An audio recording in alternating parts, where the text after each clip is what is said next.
That's right. You know, you just talked about a paradox there. Maybe we'll talk about that. You know, the paradox of, when we do our events, we do a lot of events and games around the concept of victim responsible, around win-win, Hmm. around all these different topics, offense, defense, score, all of these Yes. things about being in the odds and all of these things, key beliefs that really keep the body from being as one. And you saw this even this morning as we did another Yes. exercise this morning.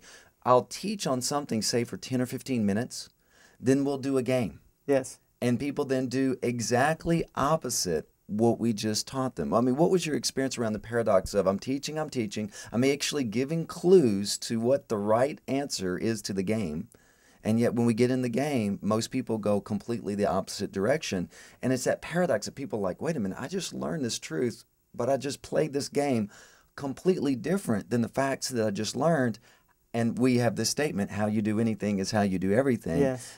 What was your experience around that paradox and the truth of how you do anything is how you do everything? Well, there's so much that we can say. I have a person who I esteem very greatly, who once said, "As emotion increases, intelligence decreases." Okay, yeah. And the paradox is that though in our mind we say we know what we're supposed to do. Mm-hmm.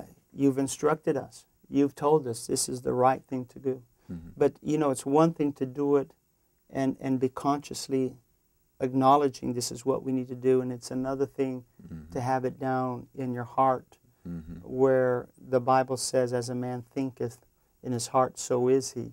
Mm-hmm. That under the pressure of the emotions, of the pressures that are coming against us, Mm-hmm. that's when we really pull out what's inside of us. Mm-hmm. And Well said. and so what we see and what we learned and what everybody discovered is that though you gave us the right information, there was a lens in our hearts that said, I hear what you say, but that's not what I believe in my heart.